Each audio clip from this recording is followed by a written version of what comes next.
Okay, welcome to Online Bullshit. Welcome our guest, Jason. I don't know if this makes any sense. Jason was here before to talk about Demi Lovato, and now we are here again today. Nathan, what's your question? Let's just get there. Okay, my question is, like, you live in LA, right? You're in the theater, like the industry, shall we say, right? He's in the industry. Yeah. In the industry. 2 questions. Like, does everybody look now in LA like they're from Night of the Living Dead? Because of Ozempic. No. Because of Ozempic. No. Okay. It just, honestly, I think it was like the Grammys or the Golden Globes, some sort of like fashion spread. And like everybody looked like they were dead and everybody was naked. It was so weird. I was like, what is happening? It's very much like, it's very uncanny what people are looking like. You saw Chappell Roan with her dress connected to her nipples, didn't you? Well, I not only saw that, I saw a spread of several celebrities who look like fucking crazy. Like thin, Ryan Seacrest looks buckle insane. fat, totally naked clothes. Yeah, the Osbournes. Yeah, well, plus, I feel like ever since Bianca Censori did like her whole like naked thing, everybody wants to be like, tits to the wind on the red carpet, right? I don't know, because I think people feel bad for Bianca Censori and they think that, well, now Kanye's back on meds. Did you know Kanye has apologized to the Jews? Yeah, because Kanye has an album coming out. But he took it back, didn't he? His apology? Didn't he take it back? I have no idea. He may have. He's erratic. Yeah, he could have. But anyways, I thought everyone just felt bad for his wife and was like, she's being talked into this dress, No, you know? It seems to me, whether or not they feel bad about it, it's become like a whole thing now to like be as naked as possible. And this all started happening after Bianca Censori did like her whole thing with like just basically being in sheer whatever. So well, she went to a red carpet where she got kicked off because she was so naked. But it's like, don't be naked if you look like a skeleton. That's what I'm saying. Like everybody looks like, I don't know. It looks like everybody's become a vampire in Hollywood. So I was just wondering, A, is that something you've seen? Apparently not. No, not a ton. Okay. And then should I get lip filler? What do you think? Scrolling through my feed, all I see is bullshit. Fake news, clickbait, gotta sift through all of it. Oh, like share, retweet, trying to keep up with the trends, but it's all just a facade, man, it's all pretend. Online bullshit, that's all it is. You say you're living large, but I know it's just a myth. Online bullshit, can't you see? We're all caught up in the nonsense, it's time to break free. No. Unless you really want to. Well, I kind of want my face to look like it has a couch in it. So, no, I'm kidding. I just want like a little bit more volume. But the thing is, I know I'll go lip blind and I will end up looking like I have throw pillows on my face. So thank you, Jason. You're welcome. You're welcome. I'm, not a plastic surgeon. I mean, nobody really is anymore. No. Jason is a comedian. No, I'm not. No. Jason does skits. That's what people who don't do comedy say. Jason does comedy sketches, I'd say, on Instagram and TikTok. And he just keeps growing and growing. It's amazing. We're not growing at all. That's not true. That's not true. That's not true. I don't know. I feel like you have the secret to just like social media skits. Your little videos they're so funny. I love your videos. I love them. Is that what people say? Oh my God, your little videos, they're so good. Well, it's interesting when you like live in a community like LA and you have a bunch of other people who are also performers and they go, been watching your stuff. Yeah. And you never know how to take that. Yeah. I feel like in LA, it's always like they watch something and they're like, I would have gone a different way. Like everybody is always just like, I could have done that better. Great idea. I could have done it better. That's the and the they whole have vibe I get notes about for LA. you or something. They're like, Yeah. this is how I No. would have done it. Okay. No, I don't get notes anymore. If any, no. I mean, we're at the age now. I mean, being in our 30s is definitely helpful. That because when you're in your 20s, everyone's like, "Oh my god, I would have done this and I would have done that." But now it's like there's so much room for everybody's bullshit that it's like, okay, you do your version. It doesn't matter. Yeah. But I do send videos out to friends and I go, "What do you think? Is this funny or is this anything?" Yeah. And then But yeah, no, I'm just an asshole on the internet, and then people like it, I guess. Yeah. Oh, yeah. On Threads, you're usually just responding. You're a reply guy on Threads. Be like, yeah, me too. My favorite is when somebody says something super relatable. They're like, "Oh my god, got kicked out of Neiman Marcus today," and I'm like, "Same girl, same." Like I'm just like, I don't know. Just had my 9th baby. Oh yeah, girl, been there, done that. Like, 100%.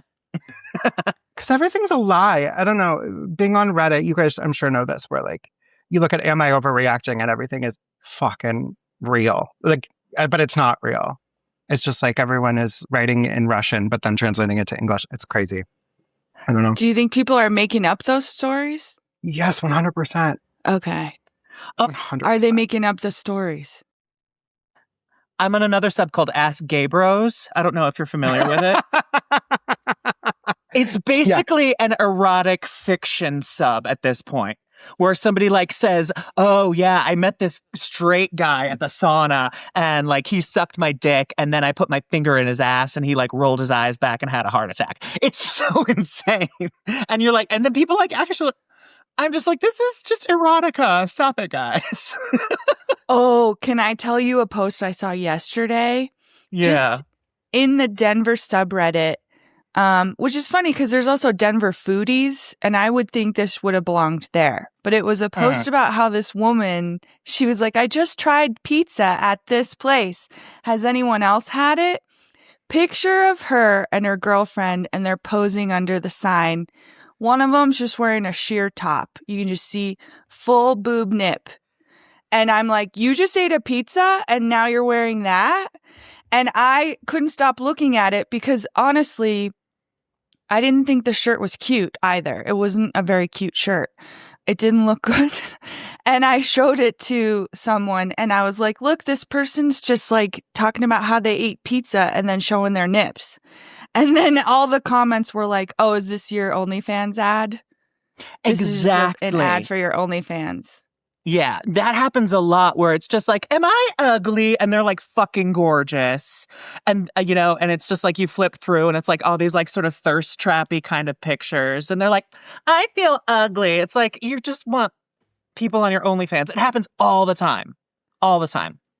Nothing's There's real. a guy on Instagram who raises, I want to say like baby chickens. He raises chicks. But he always wears these shorts, and the way that he gets into the camera, you can see the outline of his penis. So usually the following me around the house kind of thing only lasts for a few days. And then we know when they're 2 and 3 weeks old, they stop following me completely.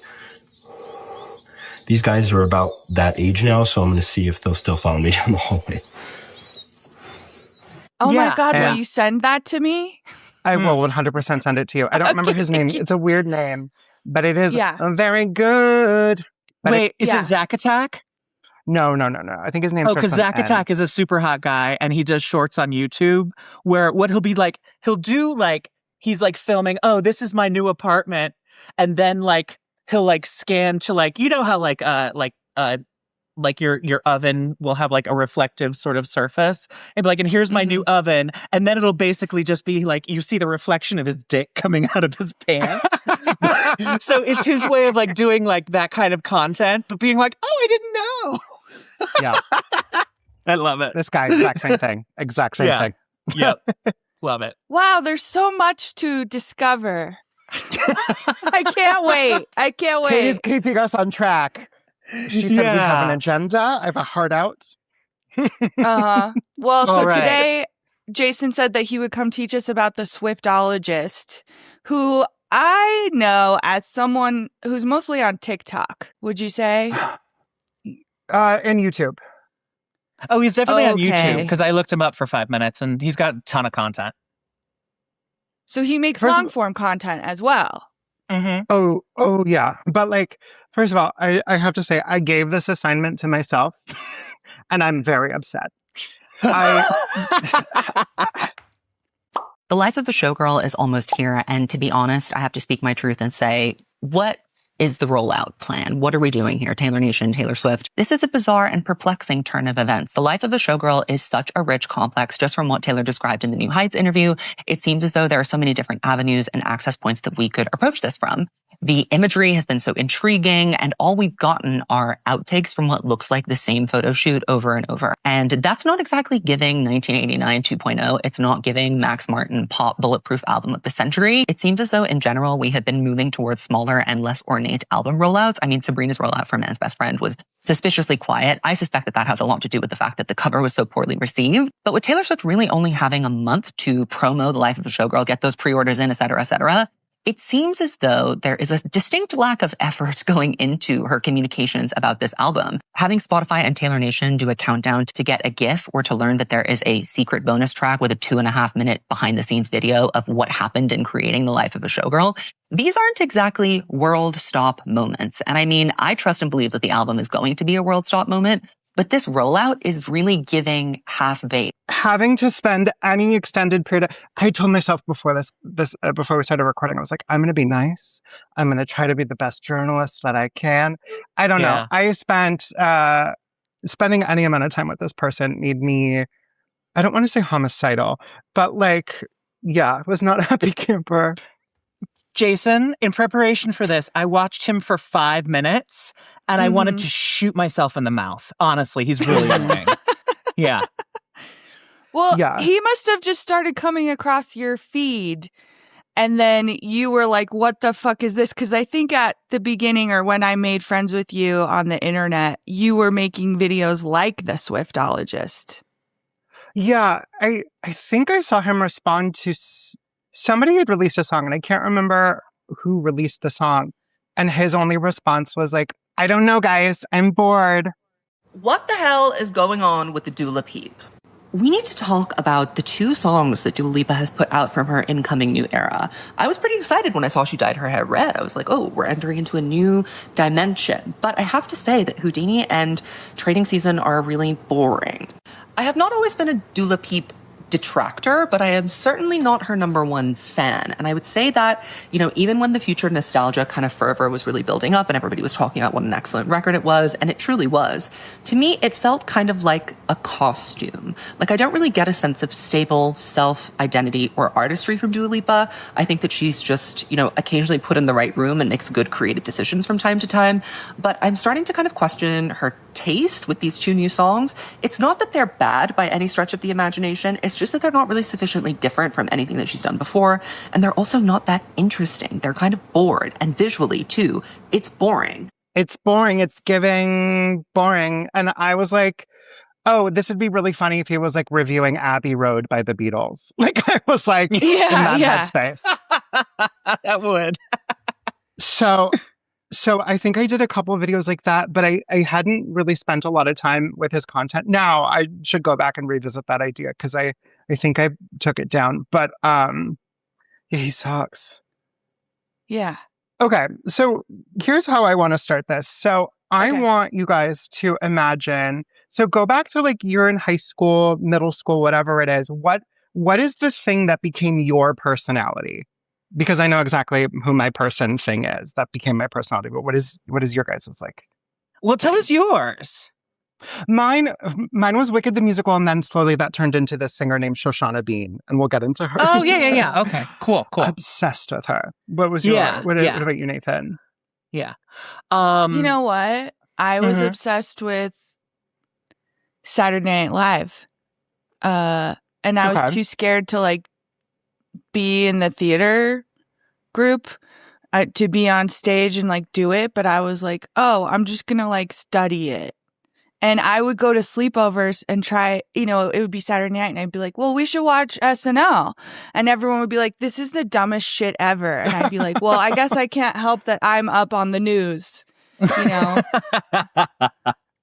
but it just wasn't right for like the age group that I was in. I'd say that was mine. What about you, Nathan? Honestly, like my whole thing was like musical theater and opera. Okay. I have to say, I don't mean to be like, snooty about it, but I really Pretentious? was like, Yeah. what? Pretentious? Exactly. But honestly, like that was my thing. That's what I was very intensely focused on that, on singing.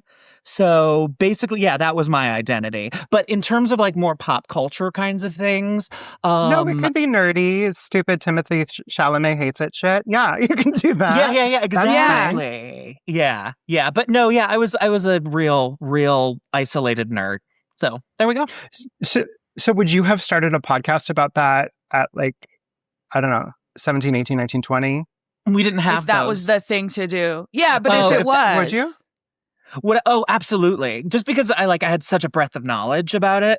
Mhm. So, yeah, I was obsessed. I was absolutely obsessed. It used to be like pretty much all I did. Well, it's so fascinating that you say there's a breadth of knowledge that you have. There are a breadth of knowledge. Because I don't feel the same thing can be said for Mr. Swiftologist, and we'll get into it. Oh, But- okay. But before like I get into that, if anybody's listening to this who maybe is a fan of the Swiftologist, here's what I'm going to say: is I hate myself. Okay, first things first. You cannot say anything to me that I haven't said to myself. I'm also a very jealous person. Okay, Katie's got her house. Nathan's got his dulcet speaking voice. Okay, I hate them both. Okay, I am a hater through and through. Okay, but I also am aware that I am the problem. So I'm good. Some shit's gonna fly out of my mouth. Get over it. Because I'm the problem. I talk about it every week in therapy, and then I'm going to write some nasty stuff about myself in my journal later. That's just what it is. Okay. I'm so excited for this. I'm so excited. I want to say Jason's favorite song is that song by Taylor Swift. Antihero. Which one? I'm the problem. It's me. It's me. Hi. I'm the problem. It's me. Should I leave the call? Should I get out? No. Should I leave? No. She sounds a lot like your impression of Oprah last week. It does. Which is basically How did just I do Cartman. Oprah? I'm a blah, blah, blah, blah. I'm Yeah. Oprah. And I was just listening to it. Anyway, go ahead. So Swiftologist, he's a YouTuber and a TikToker. He refers to himself as a journalist, which I think is really wild. I think he's more of a gossip columnist than anything. He claims he has credentials in journalism. I don't know what that means, because he doesn't say that he has a degree in journalism, but he says the credentials, whatever.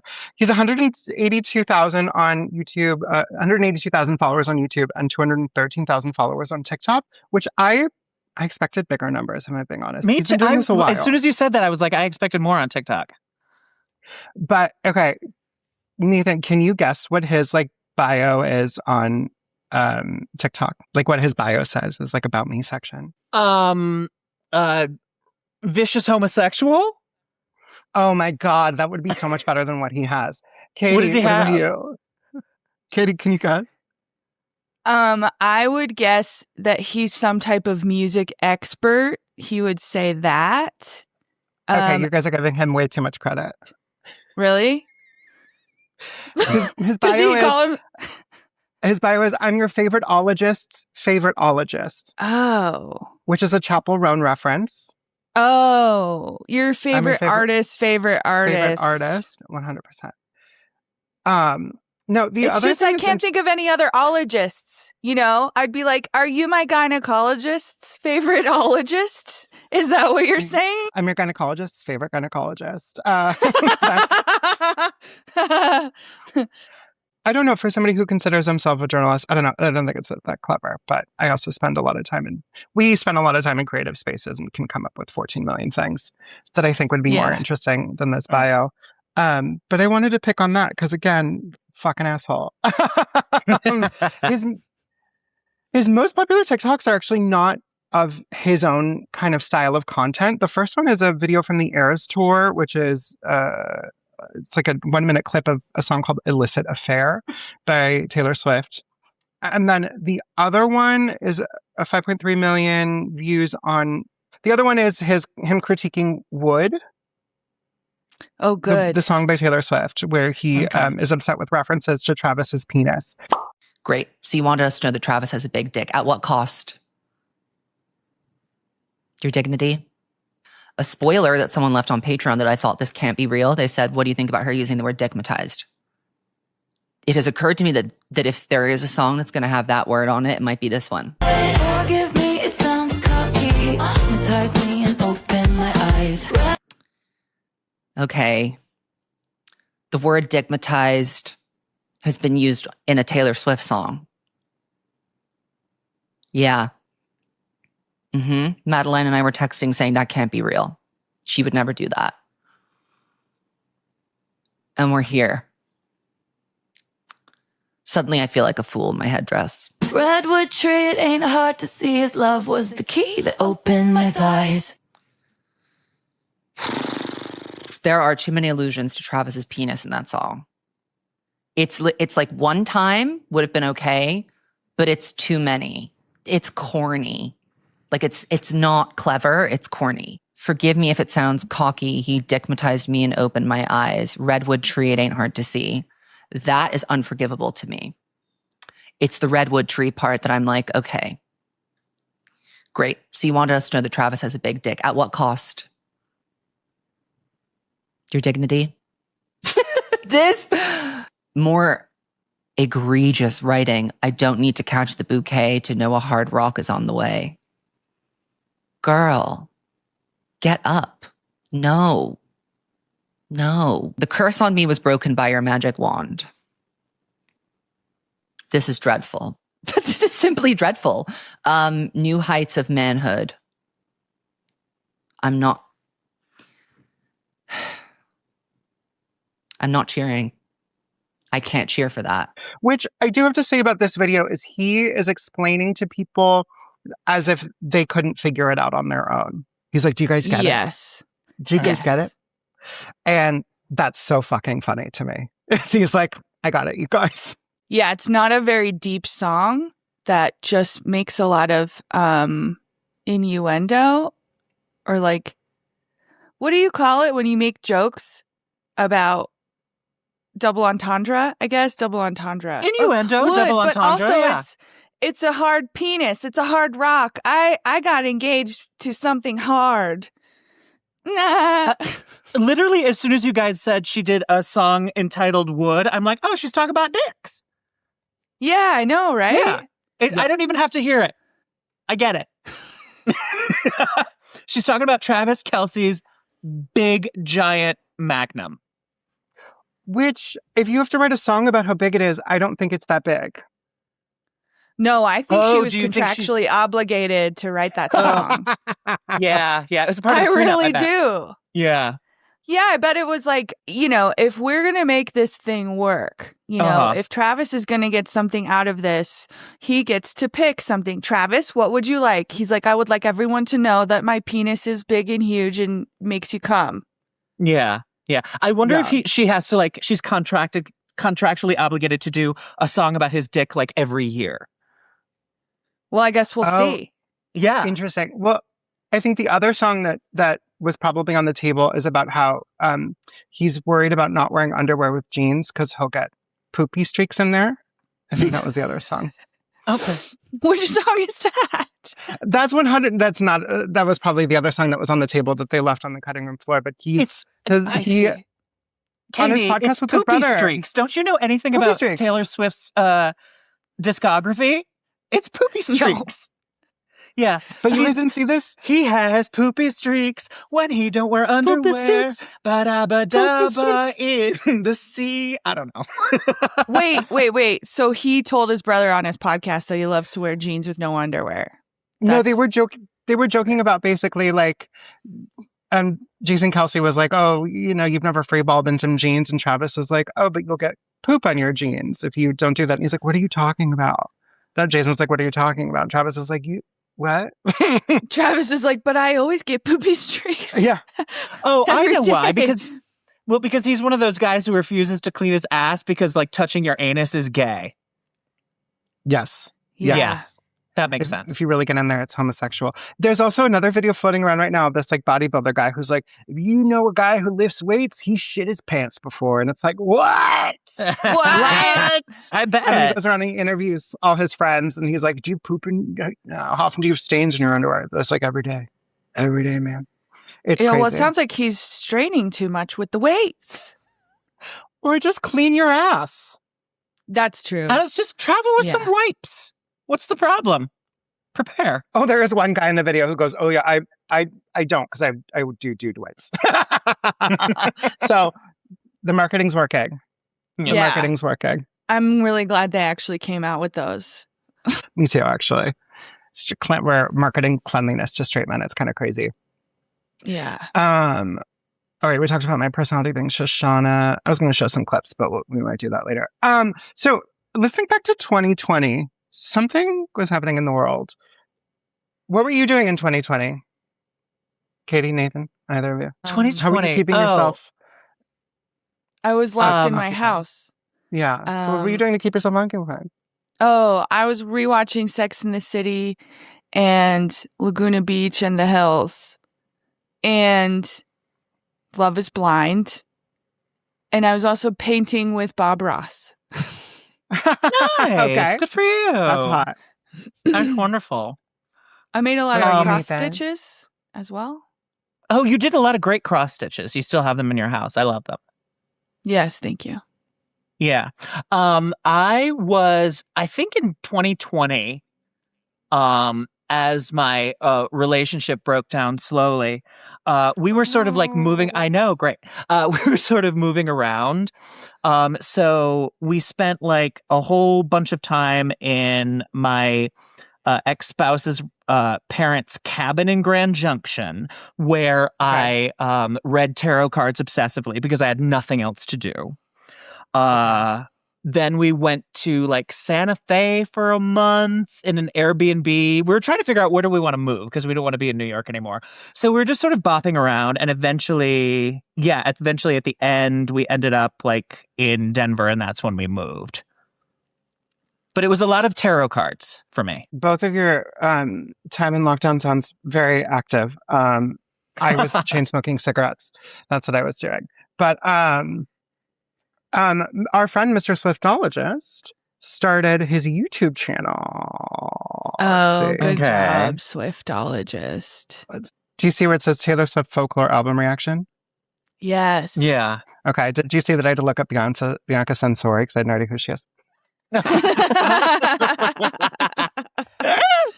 I want to point out a couple of things. One, there's like nothing specific in this video that we need to look at. I thought it was annoying. Yeah. So he's got his little lanyard and shit. He's got his bag. There we go. He's spraying his Taylor Swift perfume. I was accosted physically and verbally by Taylor Swift last night, announcing that her 8th studio album, Folklore, would be dropping by surprise the next day.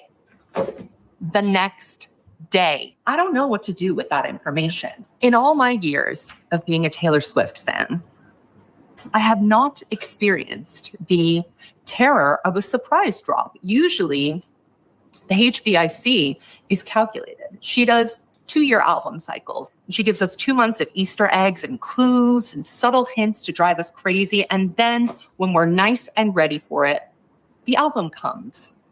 But here I am, 45 minutes before Folklore comes out, and I know fucking nothing about it. It's here. We are starting with track 1, The One. Here I go.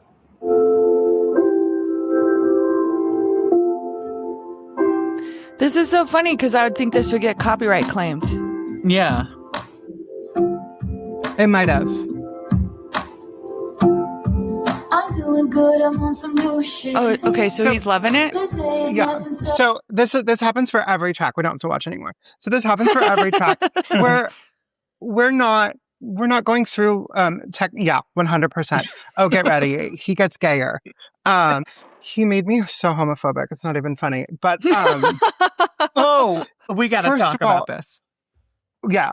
At some point, he's got he's got Vaseline face, which is what my grandmother used to do before she went to bed. She would cover herself in Vaseline. And that's just kind of what he's got going on in all these videos. I don't know why he's not using a filter to matte it up or whatever, but it is what it is. We don't have to talk about it. But we're not critiquing on technicality here. We're critiquing on vibes. And another thing that you'll notice, especially about his earlier reaction videos, is he also critiques based on how much of Taylor's lore, how much of the story we get about Taylor Swift in these songs. So the more like delicious the tea is, the better the song is to him, if that makes sense. He's very into this confessional style. Again, there's really no technical matter. It's all vibes. Oh, I like it. It feels good. It sounds interesting. Makes sense? Yeah. Cool. He seems. Does he have anything specific to say about musical structure, lyricism, what she's trying to get across, whether she succeeded, whether she failed? No. From again, I didn't want to spend a ton of time with him, though I did watch quite a bit of his content. A lot of it is again based on vibes. Oh, I like it. I don't like it. We're not getting into structure. We're not getting into this is what they're going. This is the reference. There's no referencing. There's nothing like that. And if you contrast him with other music critics in this space, I'm thinking of The Needle Drop on YouTube. If you guys are familiar with that Anthony Fantana? I love him. He's so good. He's so great, and also I want him to hurt me. Do you know what I mean? I need to know. No, him. I get it. Totally. Yeah. Nathan gets it. But Fantano offers technical based stuff, right? He takes a look at a discography, and sometimes he's not immune from like making super bad takes sometimes, but like for the most part, you're getting at least a reason why he doesn't like it. You know? Yeah. He's not just going, I'm not into it. This is boring. That's not what's happening with Fantano. Yeah. So, and I was really pissed at Fantano recently for legitimizing this fucking creep, but we'll get there. Did he legitimize the Swiftologist? Is that what you're saying? Yeah, they were talking about the Kia Asylum, which is this idea that like certain pop stars are not allowed out to greater success for one reason or another. And I don't. Oh, that sounds interesting. It's stupid. Okay. It's just a TikTok thing. Oh, all right. I'll take your word for it and express no further interest because I'm lazy.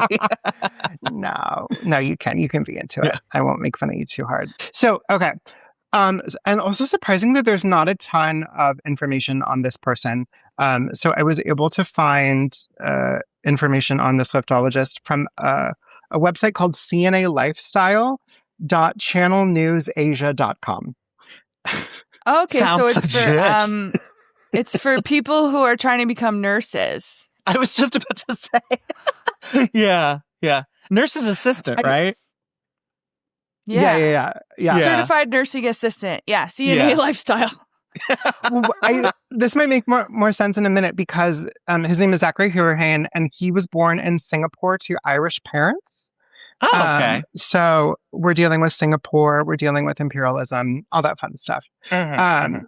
He started on Tumblr, and he describes himself as micro-famous in like the Taylor Swift Tumblr era. So, and he was doing that since he was a teen. So this is why I brought up like what was your personality when you were a teen? Because this was his personality when he was a teen. And then he decided to expand that empire. And he quit his job. He was able to quit his job in 2024 to make content online full time. He's got a podcast called Evolution of a Snake, which I have notes. Evolution of a what? I'm sorry. Of a snake. Of a snake. Oh, okay. Weird. Which is a reference to her Reputation era. Oh, okay. All right. Taylor Swift's Reputation era.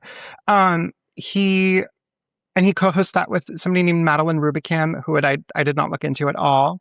And I might have if I wasn't an actual journalist, but I'm not. So we're going to leave it there. I'm not. Well, I'm sorry. You are working with two serious journalists here, so you better step it the fuck up. Yeah, I know. Don't worry, I'm going to hurt myself later. So it's fine. Okay. The journal's going to hear all about it. No, they recently embarked on a tour together called the Snaras Tour, which is Snake and Eras. I don't listen to the podcast. So weird wordplay. Well, again, Taylor Swift, she's our English teacher. Oh, that's Right. true. Yeah. I can't imagine. Listen, I've seen a podcast taping live or recording live before. I went to My Favorite Murder years ago. I can't imagine what they did for this one. It's just talking about Taylor Swift, I imagine, or pop. I don't know. It sounds boring to me. Truly, it does. So, is it weekly? Do you know that? Because I think that's also part of it. Is like, well, how do you have something to talk about every week, right? I imagine it's weekly. Evolution of a snake. Yeah. Oh, there it is. And they have a website. I'm looking at it. Yeah. See, this is real journalism. Yeah. Okay. So their last episode was March 26. Before that was March 19. Yep. So it's every week explaining EOAS lore to the general public. Whatever EOAS is. Evolution of a snake. Oh my God. Okay. So they're talking about their own lore. Okay. Got it. Yeah. Yeah.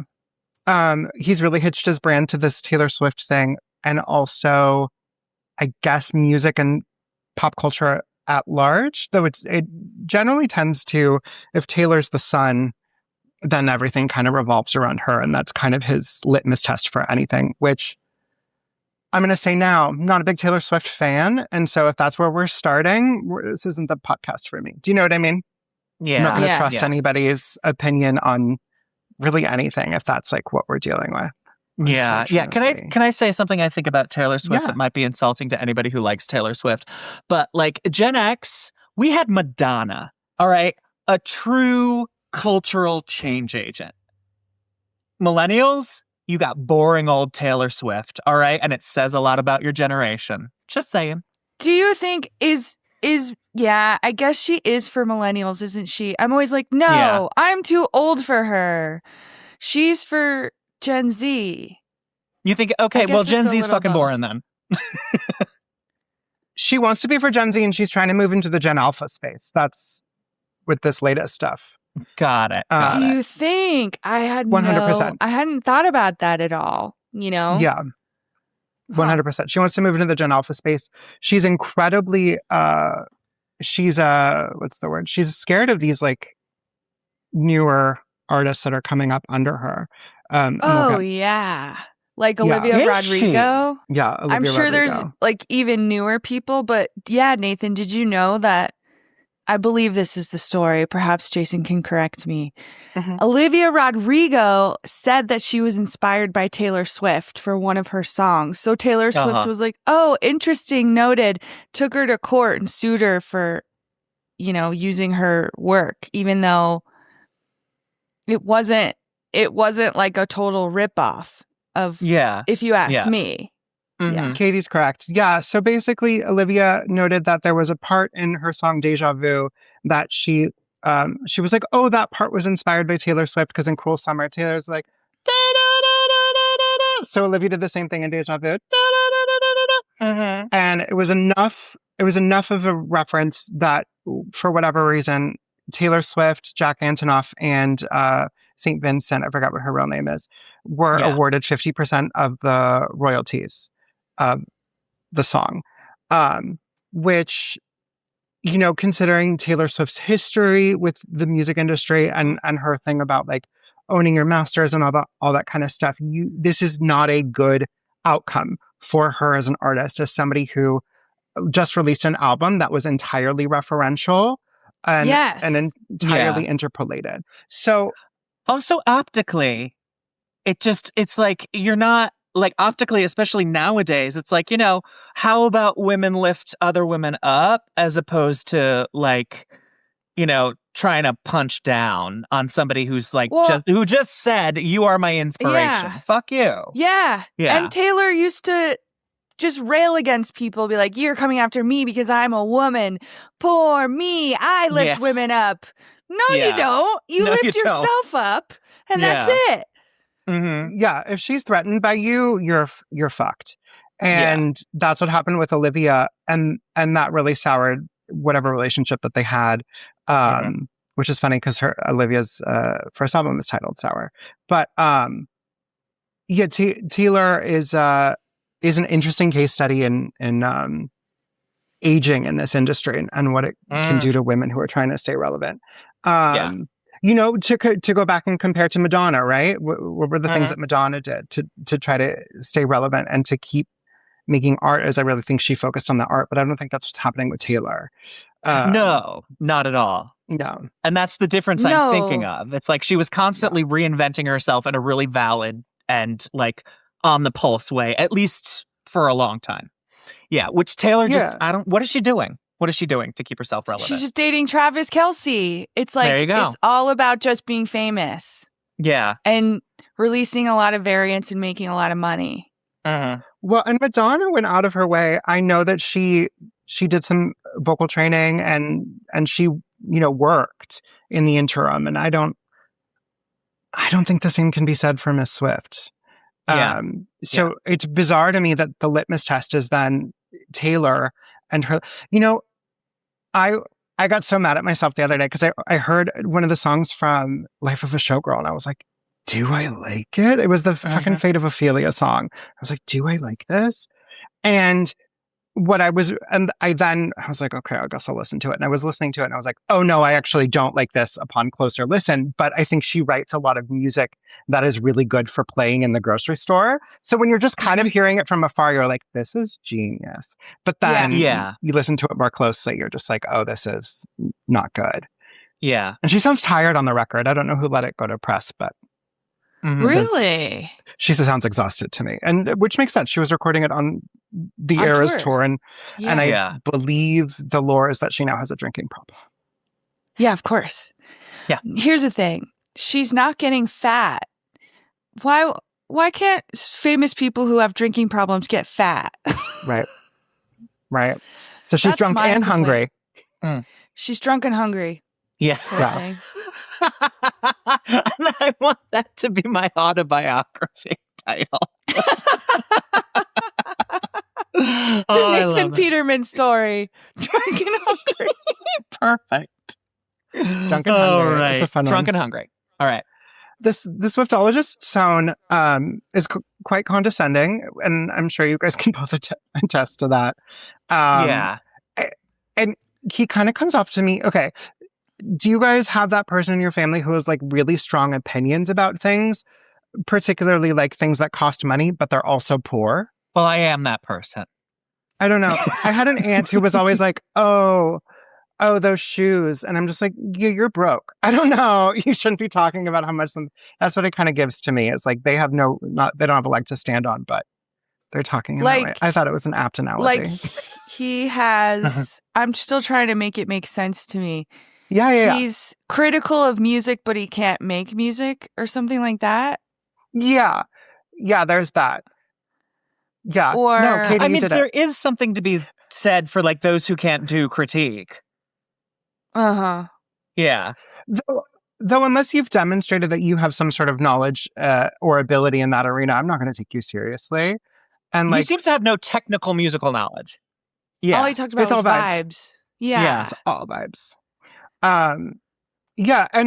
And you know, you could see a subtle shift in some of the way that he criticizes things over the years. Like he starts off hating Olivia Rodrigo, and then he becomes what he refers to as Olivia.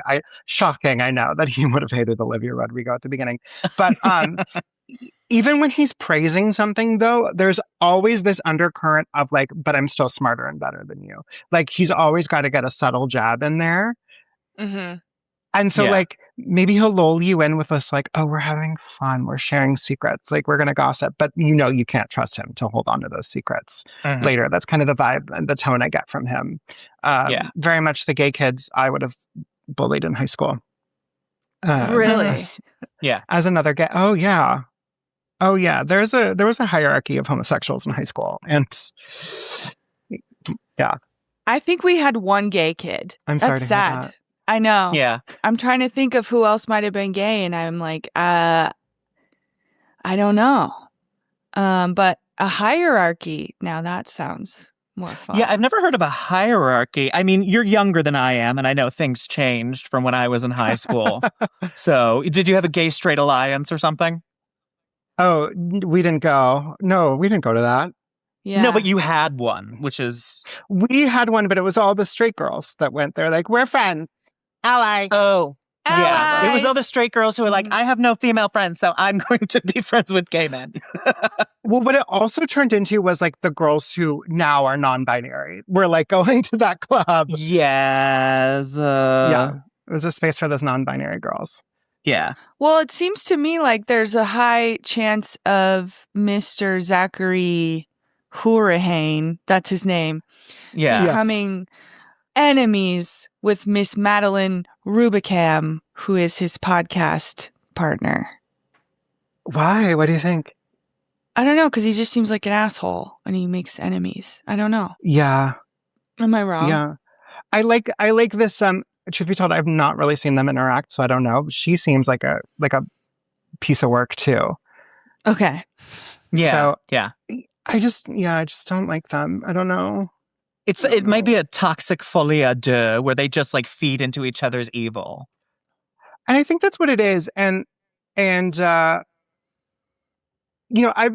up, I had to really work to get my opinions heard and all that kind of stuff. So I really feel like I've gotten to a place where it's like, unless I have a very strong reason for it, I'm not going to say it. And like, I don't think that's happening on the Snares tour. I don't know. I don't know. Right. I don't, Because, speculation's fun, but at a certain point, it's like, you're just saying shit to say shit. What were you going to say, Kate? Because I think I've seen, am I right in that he has become really actually critical of Taylor Swift? Or no? The video I saw, which was one of his most recent ones, he was listening to, it was a reaction video where he was listening to Fate of Ophelia, the song, and he didn't like it. So it seems more recently he's become more critical. There's some things he's criticized her for. I believe the emissions from her jet, I think, is one of them. And I do believe he's one of those who's like, billionaires are bad, and that includes Taylor Swift. I do believe that that he does say things like that. Though I don't know if it's genuine or more that like she's not friends with him still. Yes. I don't know. Does she acknowledge some of her like favorite fans? Do you know? Yes, she does. She does. And she used to more. I don't know if she does anymore, but she used to. She used to invite them over for like listening parties, and she'd bake them cookies and bread. Yeah, that's what she used to do. They would play with her cats, and things have changed, I believe. I think she had to move. And well, she's a married lady now. She doesn't have time for all that. She's got a home to create and babies to have. Well, allegedly that's been put on hold. Yeah, she's just engaged. And I saw a headline that she's like, planning my wedding is really hard. And then other people being like, she's really controlling. Oh, okay. Because I'm like, just outsource that shit, girl. You have billions of dollars. I think she's too worried about how it looks or something. You're probably right. Yeah, seems so. Well, she doesn't have taste to begin with, so it'll be interesting to see what ends up happening. It's going to be like a hodgepodge of like Pottery Barn and The Gap. Yeah. And for a while, I think it's going to be beige. All of it's going to be beige. She was just going on interviews around the album coming out and saying, "You're invited to my wedding. Would you like to come? You're invited. Everyone's invited." And so like, then when you invite that many people, you got a lot of shit to curate, girl. I think she's just going to film it. I think that's what's going to happen, and it's going to be a documentary. Like a fucking royal wedding. Yeah. All right. I love those two grifters, though. The royal wedding people. Oh, my God. Obsessed. Kind of me, too. Harry and Meghan. Because we're gay. I know. She's such a grifter. No, I just love her ability to take money and then churn nothing out in return. I love it. Oh, it's amazing. She's brilliant. She's brilliant at it. Yeah. Well, the people just keep giving her money. It's crazy. If I could get somebody to marry me and then call their family homophobic and make millions of dollars, sign me up. I'm going to do it right now. I'm doing it right now. I cannot wait. So his most recent controversy, we're going to go back to the Swiftologist. His most recent controversy is do you guys know the band Cat's Eye? Yes. Vaguely, yes. They're a K-pop group. That's all I know. They were put together on a television show or a show on Netflix. On Netflix. We stopped calling them TV shows because they're not television shows. They're shows. Yeah. They're like streaming shows. It's a show that exists, but we're not quite sure if anyone saw it. You know? Yeah. 100%. Yeah. I forget what it's called. It's like pretty girls singing for something. I don't know. Whatever it's called. Yeah. Young pretty girls. We're not pedophiles. I think that's what it's called. I don't know. I don't know. No, I've totally heard of this show. So the only member, I shouldn't say only member of color, the Black member, there was one member from this group. Her name is Manon. She's Black. She's leaving the group. And a lot of people thought she was the heart of the group. She was the most interesting one to watch. But she wasn't playing into that whole K-pop idea of like, this is the fantasy and we're selling you as like, we're your 6 best friends. And so they had to look like a cohesive group. You really, K-pop, more so than the American music industry, you really sell your fucking soul to the devil. Like, you cannot have a life outside of it. Like, if you get discovered that you have a boyfriend or that you're dating or this and that and whatever, like it's over because you're selling the idea. You're a doll. You are a plaything. Yeah. When you're a K-pop idol. So she, I think, was struggling with that and decided to leave the group. Now, that's all fine. Do whatever you want, girl. Chapel Roan, take note. If you're not happy, you can quit anytime. You don't have to do it. You picked this. It's like when brides complain about getting married. It's like, it's your fault. You agreed to this. Like, don't. Yeah. You decided to have 200 guests and 3 plates. Okay? So 100%. Yeah. 100. It's going to be expensive? No. It's like, you knew, bitch. Oh my God. The paparazzi, you fucking knew, girl. Yeah. Also, you told all these people that they have to wear this dress. Are you not embarrassed? So embarrassing. That's embarrassing. So I think Manon was having a hard time with it. Also, I don't feel like she gelled with the other members. I'm adding a lot of story to a group I don't give a fuck about. I don't care. I think K-pop's evil. I trust your impression. I trust you. As a journalist. But Yes, he's going to leave. He's getting up and leaving. Oh, no, I'm not. I'm getting more Celsius. Celsius. Oh, you need I know, but it was kind of funny to watch you be like, I trust you and believe you. I'm just being a gay man. It's like I'm giving that I'm withholding. Oh, okay. Yeah, that's what we do to each other. And if you're only listening, you're not watching the podcast, he flipped me off and then pulled out his dick. That's the other thing. Yeah, I did. and then I shit right on my computer. Well, yes. And we saw the stains. We saw the underwear stains. There you go, Travis. You've got a friend, Travis. You got a friend and Nathan. But the controversy comes in here because, again, K-pop is super racist. I don't know if you know this. It's very... oh, really? Super racist. Yeah, it's very appropriative. A lot of Black American music has been appropriated and then given no credit, but then also, like, got it. A lot of N-words being thrown around by Koreans. Oh, okay. A lot of N-words. We're racist towards Blacks. Particularly, yeah. Wow. So, interesting. Then we have incredibly serious writers, like the Swiftologists, who say things that, like, the barrier to entry into the group for Manon was lower, presumably because she's Black, right? She couldn't sustain the commitment, presumably because why? Manon is leaving Cat's Eye. Let's talk about it. I really don't think that this is a temporary break. I think that she is intending to fully leave Cat's Eye and never really had her heart in it to begin with. And I think if you watched the show Popstar Academy, you would understand why exactly this has transpired. Manon's heart was never really in it. The label decided that she was the kind of person they would like to include in the group. And so throughout the process of auditioning the group and putting these girls through this like rigorous boot camp designed to push them to their limits and extract the best talent possible, Manon got to skip a lot of those hurdles because she had the look that the label wanted her to have.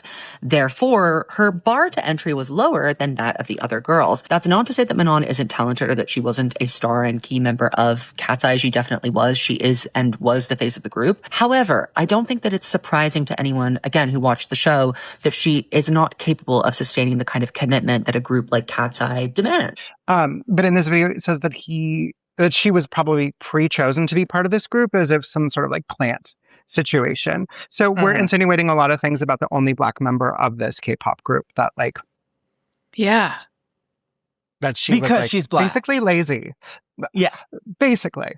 Yeah. Or it seems like, is he mad at her for leaving the group? So now he's making up a bunch of shit. And it's like, we're all mad that she's leaving or something? I don't know. I don't know a ton about the Cat's Eye supporters. I don't think it's a Harry Styles, or a Zayn Malik situation. I don't think that's what's happening at all. I think it's just like, oh yeah, she can't sustain because she's lazy.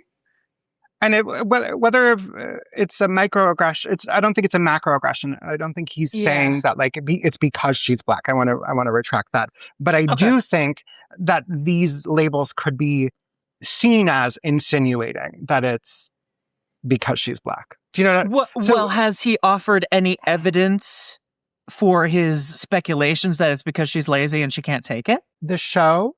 Like, if you watch the show, is what he was, if you watch the show. So I think it's a lot of, again, vibes. It feels like. And, there was another racist one recently. And he also said similar things about Normani. So I do think it's a track record for him to sort of say these things about particularly Black women. Yeah. Okay. And I do think remembering that he was born and raised in Singapore is important. I was just going to say, I wonder thing, if the culture is different there. Yeah. Well, yeah. I do, as not a member of an Asian community, I do believe there is, they are having an issue with racism. And I know in particular with K-pop. I can point to that specifically. I don't want to actually paint with a broad brush. Yeah. So I'm going to retract that statement as well. Well, Right? they're throwing around the N-word everywhere. It's like, guys, have some like sense of what that means to the American audience that you're selling to. Like, I realize you don't have the cultural history of that word in Korea, but it doesn't mean you can throw it around willy-nilly.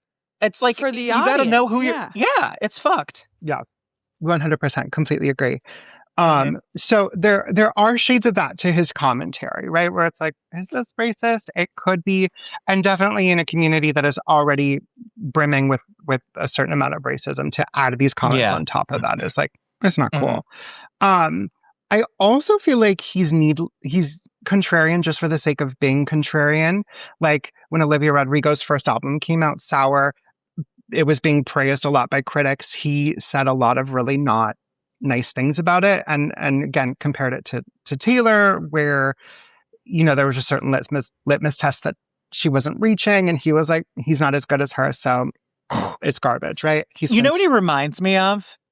Just in my brief exposure to him, he's one of those like cunty gay guys at the bar who has like a lot of beta cunty gay guys around him, and they just ruin the experience for everybody by just negging everything that's not them. I mean, it's like so obvious and real to me. Yeah. Which, like, what a fun evening. Like, that's so fun to be like, oh, yeah, like, it's great to go to I'm going to shit all over. Yeah. That is a cultural issue that we have as gay men. Yeah. It's also a very entertainment industry thing to be like, oh, you like that show? My friend is on that show. Or, oh, I have this kind of connection to somebody famous. That it's very much that vibe where I'm like, I'm important because of my weird connection. Katie, you look so concerned. Well, I mean, I do it all the time. If anybody I know in like comedy world in New York is on something, I'm like, I almost open a door on Ellie Kemper's face, and that's true. Did you almost punch her in the face with the door? No. It was at the Pit. It was at a big party at the Pit. And it's like, I was just like, I think I was closing the door, like to like one of the fire escape balconies, and she was coming out. And so I almost slammed her in her beautiful face with the door. But then she was like, it's okay. She was so sweet. Anyway. So we like her. We like her. Yep. As I was about to make a joke that like, oh, she probably deserved it. What was that? Okay. She probably deserved it. As I was going to make that joke, but then you said she was nice. No, so. she's sweet. Yeah. So am I the asshole? Yes, I'm the asshole. Yes, you are. I got into a fighting match. No, not really. A screaming match with Michelle Rodriguez over whether or not movies in the 1930s and 40s were better than movies today. And I became incensed. So what was your take? Which side did you take? Movies today are a million times better for so many reasons, but let's talk about storytelling. Let's start there. It's called beginning, middle, end. Okay. Yeah.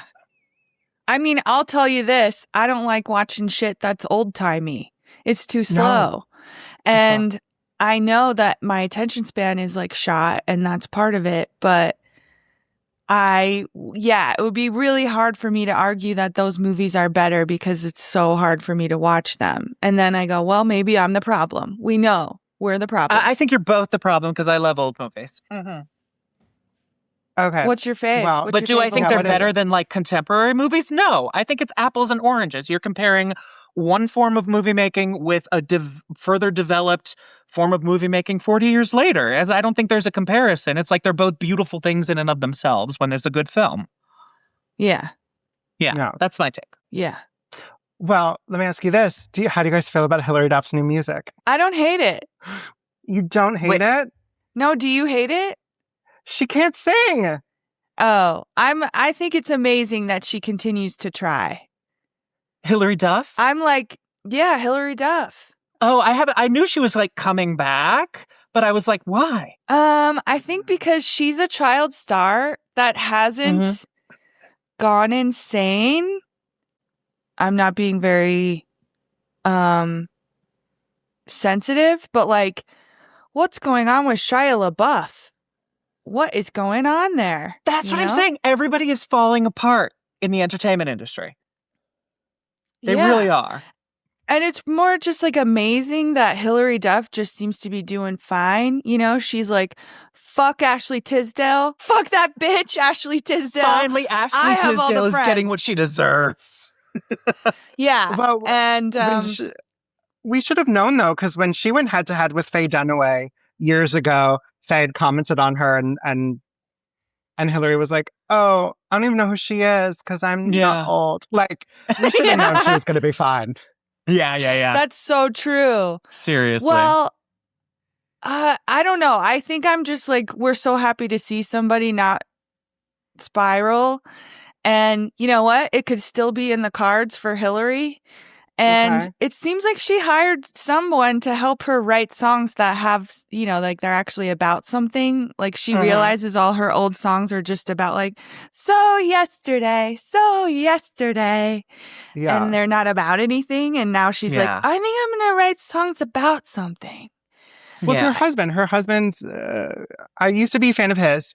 He is an incredibly capable producer and he was a pretty good singer. So I just want to know what those conversations are like, where she's like singing something poorly. Yeah. And he's just like, babe, you sound so good. Like, I want to know.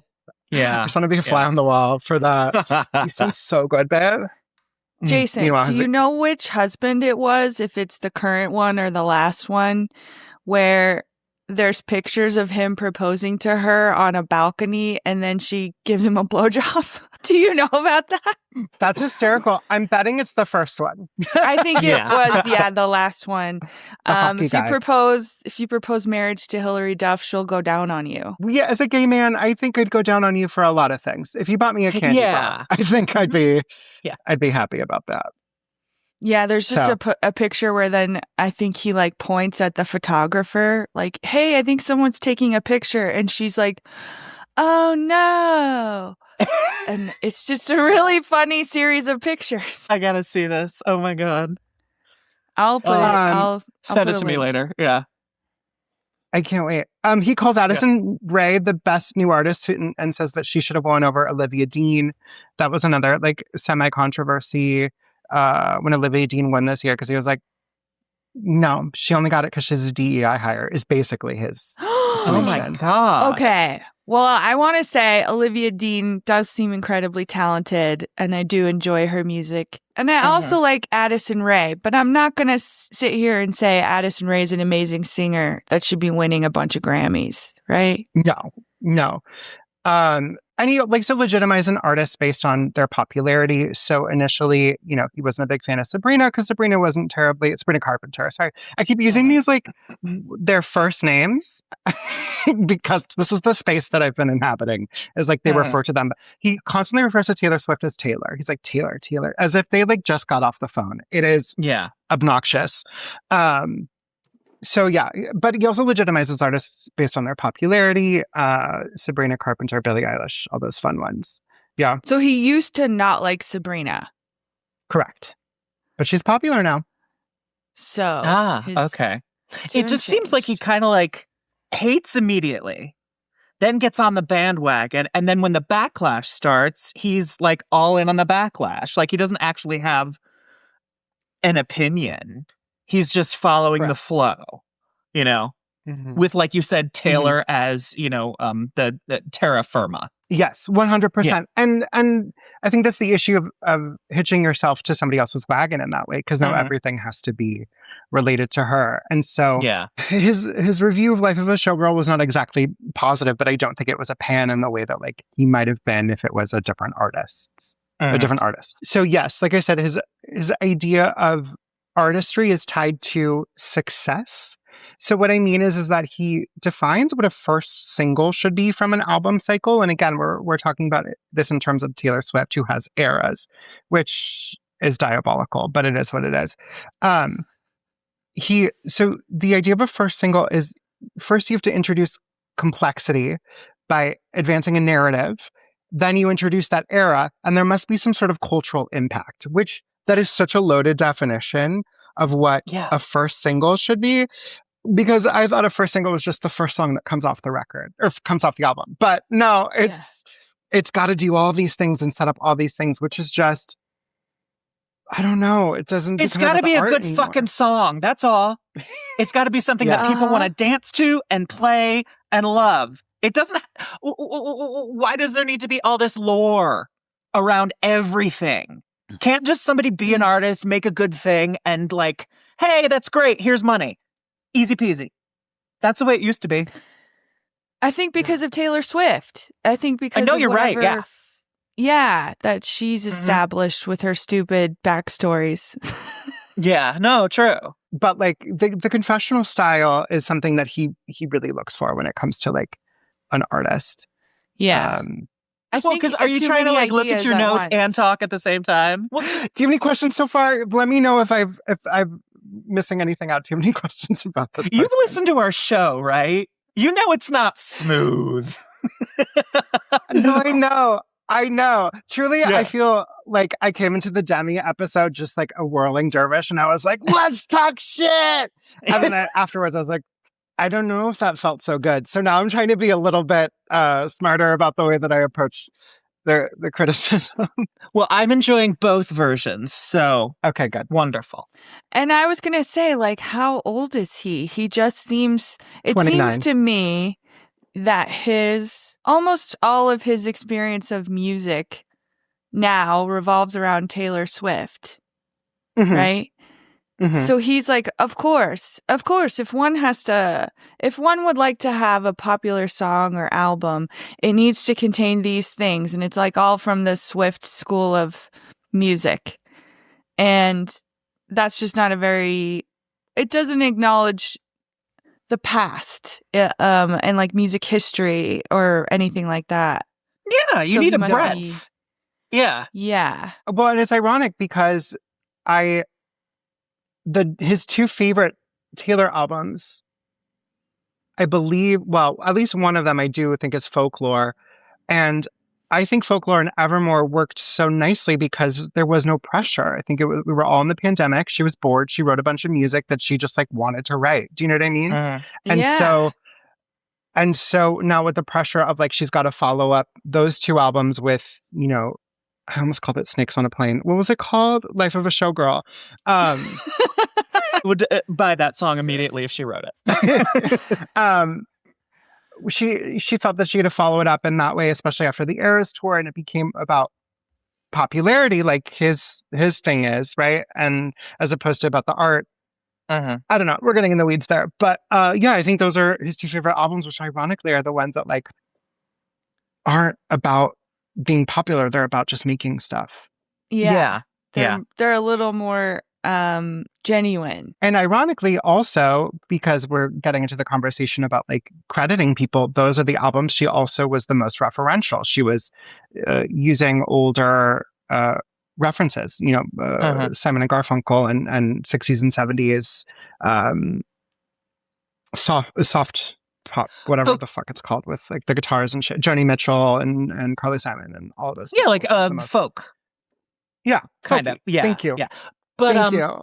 You're welcome. But my question is, like, you have like you have a good reference level. You're seeing where things are coming from.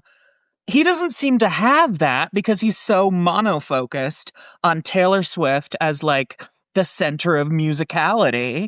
And it's like, if you're going to really criticize something, you do have to have like an idea of the span of history. Where is this coming from? Where does it fit in the evolution of popular music? That's what I want from a critic. You don't have to be like a goddamn genius musically, but I do want you to have like some idea of like the musical world in a larger sense. Yeah. And James Blake says that like originality, Sam say this in an interview recently, and he's an artist, and if you don't know who he is, he's amazing. You got to check him out. But he was saying, isn't he dating Jamila Jamil? I just have to say that. Yes, he is. Which is so disappointing. Yeah. Okay, that's all I wanted to say. She was a little slower on the Chapel Roan response than I expected, to be honest with you, because she's usually on top of it, and it took her a few days to say something. I think she isn't sure who she should defend anymore. She's like so confused because she didn't want to defend Blake Lively, and now people were like, "Hey, what the fuck kind of feminist are you, Jamila?" And she's like, "Oh fuck, I fucking fucked up. Should I defend Chapel Roan or should I call her a bitch?" She's just not sure, I think if she was really going to take the truly feminist take, she could be like, let Chapel Roan be a cunt. Yes. Let her be a cunt. That's the feminist take. Yeah, let her spit on 9-year-olds. That's fine. Yeah. Yeah, she gets to. Yeah. Yeah. She wrote some good music. Yeah, you were talking about James Blake. Oh, he was just saying that the originality just means you were better at hiding your influences. That's really what it is. So if the idea that Taylor Swift is any sort of an original is fascinating to me. Yeah. Well, what I always heard in my education is one of the definitions of talent is knowing what to steal. Mm-hmm. So I don't think, having influences, using influences, mashing them up and creating your own thing about it is a bad thing. Creatively. No, creatively. I don't think it means you're not an original. But then to have her swoop in, and we're litigating Taylor Swift again, but like to have her swoop in, particularly with the Olivia Rodrigo thing, and be like, I deserve royalties for this 5-second part of the song is crazy. And so it's crazy. She should know that. Yeah. Mm-hmm. It's bad. It sets a bad precedent. Yeah. That's and then like you're saying, totally. Well, we know that, and they're obvious, the references that Taylor makes in Life of a Showgirl to other artists. And my guess would be that the Swiftologist wouldn't necessarily recognize those references because it doesn't seem like he's particularly familiar with older music. Yeah, to be fair to him, I did not listen to any of his criticism of Life of a Showgirl because I don't want to spend any time with that music by any stretch of the imagination. Outside of that one time when I was like, do I like Fate of Ophelia? But no. Yeah. And I think I briefly tried to learn some of the lyrics to Wood because I was doing a Ilaria Baldwin thing. But yes.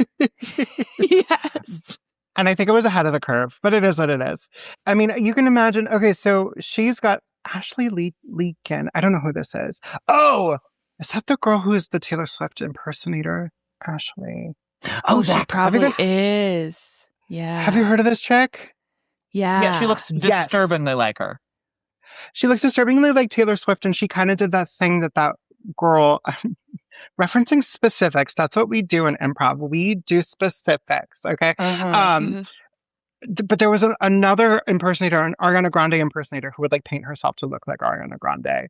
And so I think it was a similar situation with Ashley. I think Taylor was a little bit more litigious than Ariana was with Ashley, because Ashley's gotten kind of quiet, especially recently. But obviously he hates her, which I think the Swiftologist hates her, which I think is so funny because he's kind of doing the same thing. Yeah. Yeah. He hates himself. Yeah. So he hates Ashley. He obviously hates Scooter Braun. It's another TikTok that he made where he's like, fuck Scooter Braun. And that whole situation's fascinating to me because it's very clear that like her father knew what was going on and a lot of this was orchestrated. Yeah. So, and she also, a point I want to make to all Swifties, because I know they're all going to be listening, is that like Taylor fucked herself over when it came to the Masters. Taylor's the reason that you guys are getting all these variants because she devalued her own old Masters to the point where she now feels like she overpaid for them. So now she wants to make that money back by selling you all these variants over and over and over and over and over again. Yeah. Is that because of doing Taylor's versions? 100%. Yeah. That's why she didn't finish them. Yeah, she made this whole point to make her own versions. Then we saw that she was like, oh, you guys, I finally actually just bought my masters. And I think that was weird. Like, I didn't know how to feel about that. I mean, girl, I don't care about you, Taylor Swift. But I saw a bunch of people's takes being like, don't you feel scammed? Because now you bought Taylor's album twice. And now it doesn't even matter. Like, she's not going to be pushing out the Taylor's versions anymore because we all knew that they were rushed. They were not as good. And so JoJo did something in 2017, 2018. She released re-recordings of her first two albums that like were gone. And it was because she couldn't get them back from her record label Blackground, which was Aaliyah's record label. So JoJo had to re-record them. And they had to re-record them from like CDs that they had laying around. They're like, what do we do here? And how do we do that there? JoJo was also older. She was singing differently at that time. She updated some of the lyrics. I didn't feel like I was buying something terrible in that case. Like I was like, oh, this is a cute thing to do because you're being fucked over by this label who won't release your old music. And so she JoJo, did it. She updated. Sorry. No, it's just a little too late. Yes. Yeah. Get Leave. out right now. I was like, I knew you weren't talking about JoJo's Siwa, so I'm good. Did I tell you? I have a couple singing teachers. One of my singing teachers wrote a song with JoJo Siwa, the really popular one. No. From like when she was like 11. Yeah. Probably the boomerang one. Yeah. I'm gonna come back like a boomerang. Oh, so cute. 100%.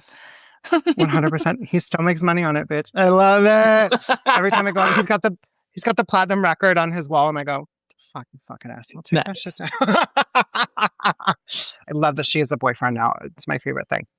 JoJo Siwa. She's straight girl. She's straight now. Well, you know what? You can be whatever. You can be whatever you want to be. You can be whatever you want to be.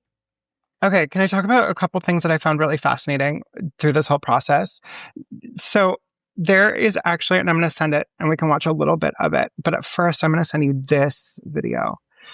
So they do a analysis of Taylor Swift's vocals.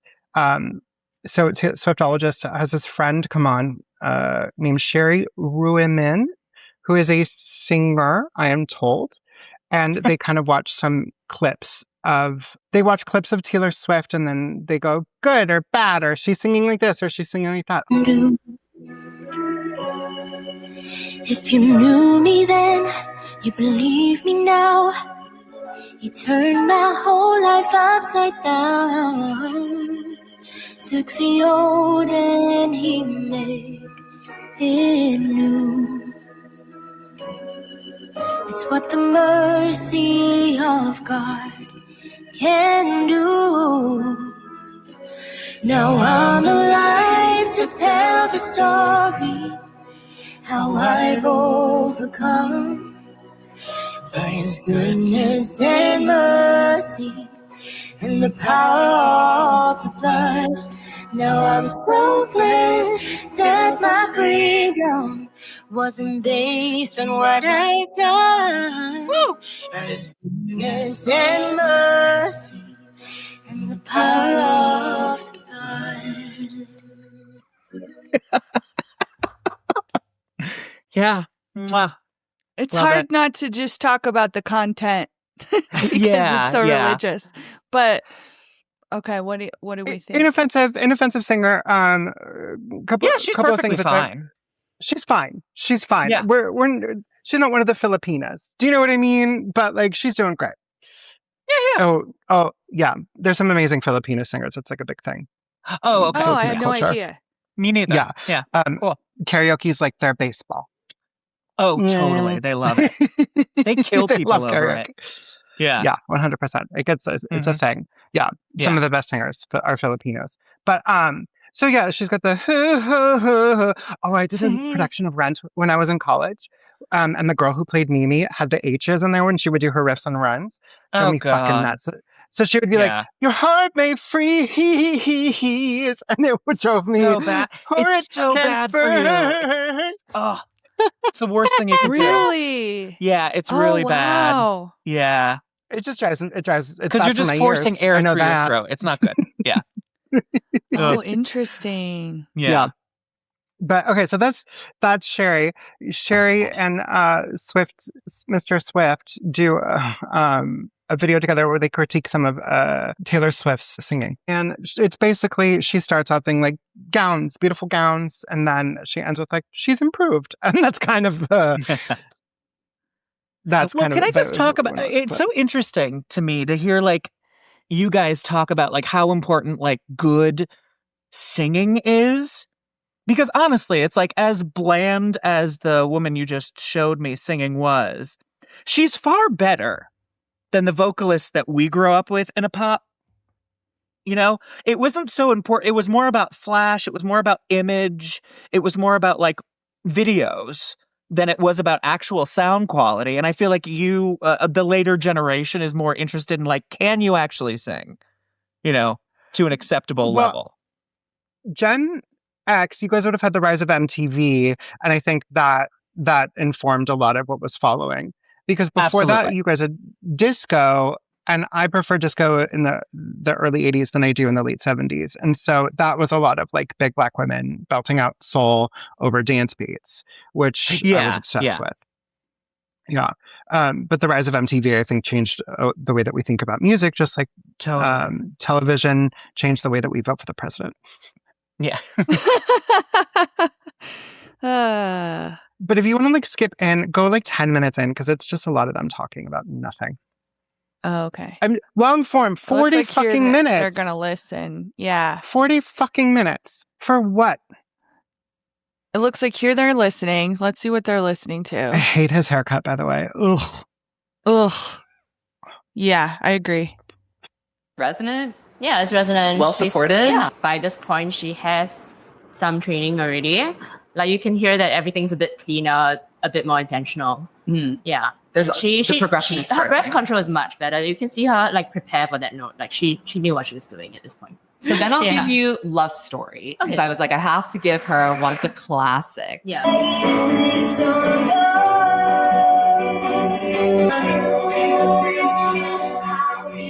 He is vibing. Look at him. Her backup vocals were much better. She fired the ones previously for sure.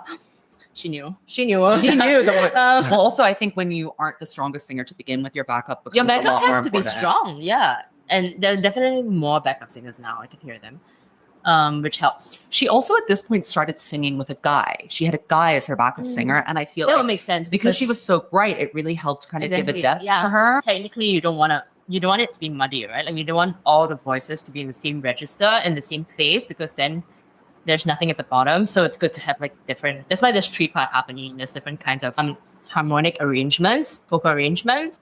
Yeah, so it's really good that she has like a guy, I guess. And now I think about one guy or one guy specifically. It's her guitarist. His name's Paul. Can I ask a question? Are they talking about a live performance or a recording? Live a recording. Oh, sorry. I'm live. Is it live? Mm-hmm. Okay, that's fine. I just wanted to make sure, like, because if they're talking about a recording, this is completely useless commentary. Though they do in some of the performances she puts out, Sherry will go like, "Oh, clearly the audio has been tampered with. Like clearly it's been fixed." The audio has to be tampered with. Like nowadays, you have to auto-tune everything because the instrumentation is so in the center of the pitch now because it's electronic, like, and the human voice naturally just like sort of wavers in pitch and you don't really notice it. But against instruments that are dead center, you absolutely have to like at least auto-tune a voice. So yeah, it's going to be that way. Jason, do you ever watch The Masked Singer? No. and it's mostly because I hate Jenny McCarthy. Oh, I know. Oh God, she's awful. I ran out of stuff to watch one night and I had a friend over and I was like, we should just watch this silly show. And I hadn't watched it in a few years, but I can tell that they're really auto-tuning everyone now, which I think just lets them let more people on the show. I mean, a show like this that they're putting out, I don't know if it's 3 or more seasons a year. So they need a lot of people to be on the show. And you know how many people can sing? Not that many. You know, so they're auto-tuning people so that they sound kind of okay, but it's getting to be like we're listening to a robot voice. Yeah. Anyways, that's my story. But also, they had a few singers on there. I was like, I'd know that voice anywhere. And they'd be like, is it Beyonce? I'd be like, no, clearly that's not Beyonce. No, it's not Beyonce. I would love to see Beyonce take off like the big, like, it's like, it's me, Beyonce. They would never. I swear I heard one of them one time be like, is that Whitney Houston? Like, no, she's dead, guys. She's been dead. Oh, dear Lord. Absolute morons. Ken Jeong is just, I mean, that's his thing now where he'll be like, I know who it is. It's Matthew McConaughey. And the other judges will be like, it's not Matthew McConaughey. Even though then a few people later, they'll just be like, I bet it's Oscar-winning person Emma Stone. And it's like, no, it's no one who's won an Oscar. Okay? No one who's won an Oscar is coming on this show. But did you read the bios? Did you hear what they said? Ken, like, they literally give you all the hints. They're like, don't have a vagina. And he's like, well, clearly it's Adele. Like, it's like, what are you talking about? Can I tell you, though, this season, we don't know that Billy Adele Ray has Cyrus, a vagina. That's true. I've seen it. I've seen that vagina. Billy Ray Cyrus was on this season, though. Why? And I know he's not anything, but it still was surprising to me. That's a big name. Though he did do the Hannah Montana special, so I think he's hurting for money. I think so too. Yeah, that achy breaky heart royalties are just not coming in the way they used to. Well, especially now that we know that he's MAGA. Yeah, exactly. Like his last good thing that he did was Old Town Road with what's his face, and then he's like, I can go full racist now.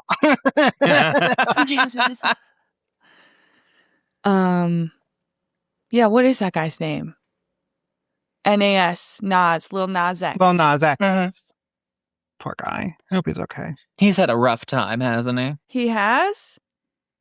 Yeah, he was arrested for like, he was like practically, didn't he not have pants on? He was walking down the street and he was wearing underwear. Just in his underwear. But yeah, he was walking down the street. He was like very, very fucked up. And apparently this has been an ongoing problem with him. Yeah. Aww. Yeah. Yeah. Being a naked black man in West Hollywood. Not the safest. Okay. One quick thing I do want to talk about is particularly the evolution of the Swiftologist on somebody like Olivia Rodrigo. Because I do think it's a big indicator of somebody who started off really closely tied to his subject matter and then has slowly moved away from it. And even though I don't think he's still in the orbit for sure, at least thematically, you know, the fact that he was able to look at Olivia's early work and say he hated it, and then look at her second album and say he loved it and is now a fan, I think is interesting. And so I do think that there is kind of room to give him some credit that he's not overtly, or there is room to give him credit in the sense that like his deity is a little less powerful to him these days than she was at the beginning. That said, I just think a lot of his takes are super vapid, and I hate that we've platformed him. Yeah.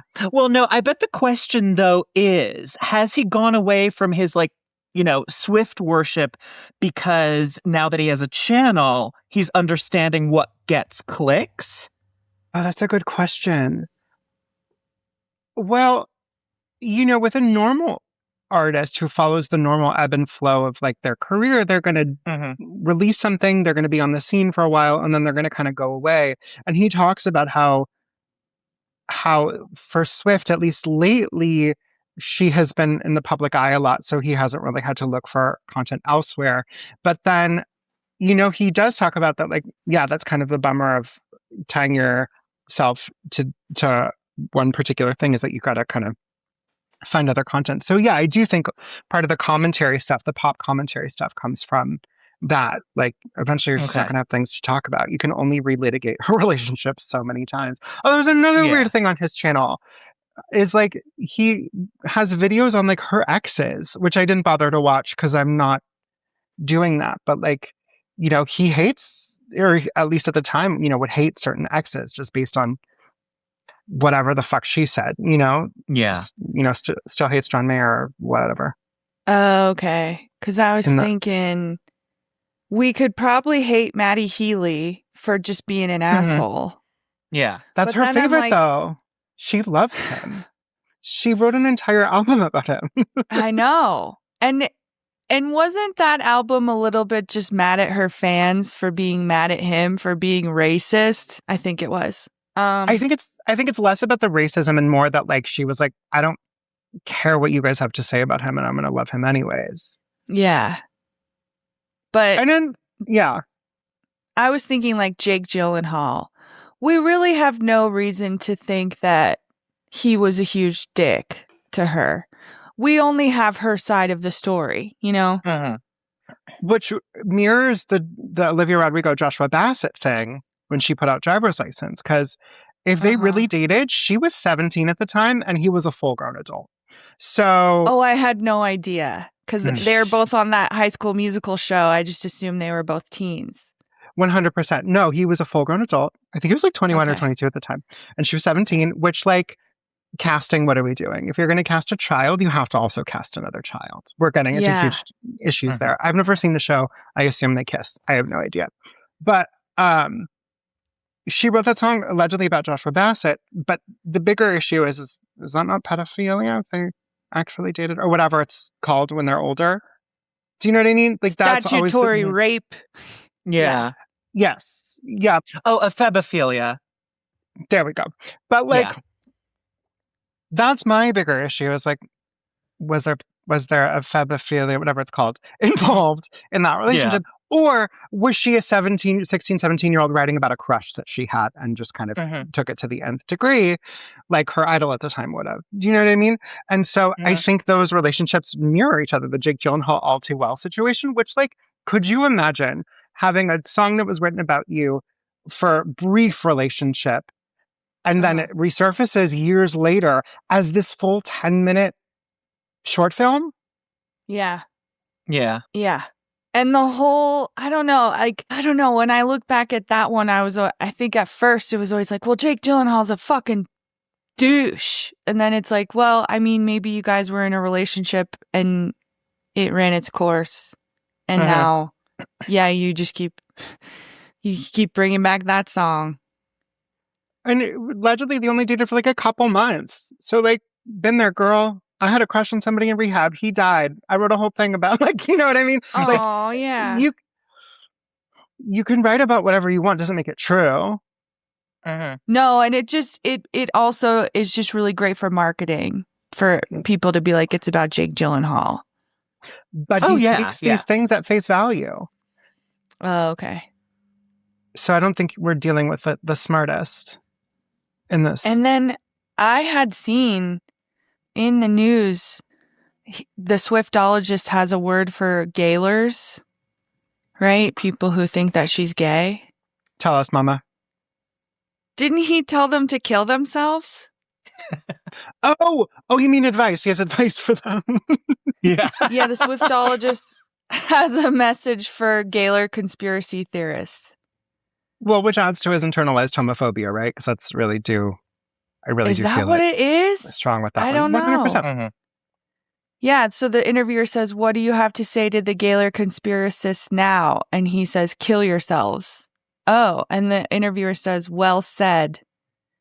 I didn't think we were telling anyone to kill themselves anymore. Apparently you are in Singapore. Well, This is the thing. If he grew up in Singapore, I feel, and this is pure speculation, but he seems like a kid who was very, very isolated. You know, your basic, like, Possibly. gay fanboy who, like, glommed on to this one subject in order, and, like, that becomes, like, the filter through which he sees the entire world because he's not really getting influences outside, you know? Well, And I really get, this You is a can't just vibe. count Addison I Rae. really get a vibe of isolation with this guy. Okay. Yeah. What about Addison Rae? Oh, well, no, you can't forget about Addison Rae. She's the best. That's his other influence. That's his other fave. That's his other fave. Okay. But if that's all he's listening to. Right. And yet he feels compelled to put himself out as a musical expert of some kind. That's what I find most offensive about him. Yeah. He can tell Gaylors totally. to kill themselves all he wants. But when he's pretending to know about music, that's where I draw the fucking line. That is literally, like, I'm not joking. That is, you can say whatever the fuck you want. Let the world come down on you. But if you say you have expertise in something and it's not something you can actually chew on that is based on, like, you know, factual perceptions based on historical context, get off the internet. Sorry. Yeah. I agree. I mean, we have all studied very hard to be good at what we do. And so, like, we can absolutely go, oh, yeah, that improv scene wasn't great and XYZ. You know what I mean? I think the internet has democratized opinions in such a way that, like, anybody thinks that they're valid. And it's like, okay. I mean, like, they are valid, but at a certain point, in order to be a commentator on it, you gotta be kind of smart and know what you're talking about. Well, You can't just not go, only that, I don't everybody's like opinion is valid. Should you share it? No, not everybody should share how they feel because it's not informative. Oh my God. I saw a TikTok yesterday. I feel like all my sentences start with I saw a TikTok. But this girl starts telling a story time. It's a get ready with me situation. And she's like, so today's the day I'm going to tell my fiance who XYZ and that I'm a lesbian. And then and I just felt compelled to comment, like, anybody remember Secrets? Right? Yeah. Anybody remember Stories for You? You know, you don't have to share everything online. Very true. Yeah. Yeah. Well, just how we saw as we were getting online and we saw a video thumbnail about clavicular. He's just a guy who grew up watching influencers and thought he should become one. And so he's good at making video content and getting clicks because he does really controversial shit, like hit himself in the face with a hammer, you know? But it's really sad because I didn't really think about what kids are looking at until I like was looking closer at clavicular and how people are like, he's cool. I assume kids, there's someone out there who thinks he's cool and they want to grow up to be just like him when he has no personality. And he watched them do an impression of him on Saturday Night Live and it made him cry, you know? Did it really? I'll include a clip. Yeah, I'll put a clip. I'm out here Oramaxing like an S-tier Giga Chad. Speaking English much? Dude, fucking millennials are such fucking retards because they have no culture of their own, really. Millennials are so fucking gay. Let me explain Max for you, dork. Are you kidding me? This is the worst thing I've ever seen. Check me out, bro. A blood pressure comments to see me coming. My blood pressure is too low, arguably. You're literally not even that much bigger than What am I even watching, dude? Well, no, I just posted his most recent mugshot on a Reddit sub called Wybrows because he's got, like, honestly, his eyebrows are like Spock. They just go straight across. And nobody likes him. Nobody likes him. Nobody likes Anyway, him. that's all I had to say. Oh no, I need to take a closer look at his eyebrows. I love the clip of the the looks maxer who gets his wig ripped off. It's one of my favorite things ever. Oh my God. Send Another that, thing you need please. to share. Yeah. I gotta find it. It's I'll somewhere. start a group chat for us. So we Yeah. Yeah. And then I can sexually harass Nathan because then that's my Yay! That's my love language. Yeah, and I want to be there for it. Yep. You can we egg did him take on. you for a cuck. We did take you for a cuck, Katie. That's why we're doing it. That's me.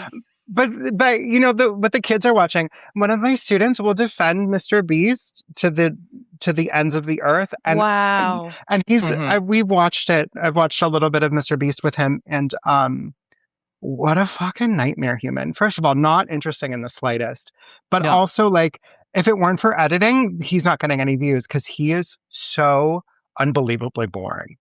I've never gotten it. I don't get it at all. That's what the kids are watching. And he genuinely believes he's a philanthropist. Like, it's crazy to me. Oh, yeah. Actually, the world's really sad. It's really sad. And also when, like, most of, like, the support you're getting, like, are from just blind fanned children, like, you're not going to have a realistic assessment of what the world is going to think of you. You know, and your behavior is going to get worse and worse because you're relying on the opinions of children. So I can't imagine that's healthy. Yeah. Well, and Katie knows this. If a video goes, gets attention and starts going viral, when things go viral, or when they get attention on TikTok, or Instagram, my notifications go off all the time. Oh, this person liked to comment, blah, blah, blah, blah, blah, blah, blah. Nobody else fucking knows that that's happening. Nobody cares. Yeah.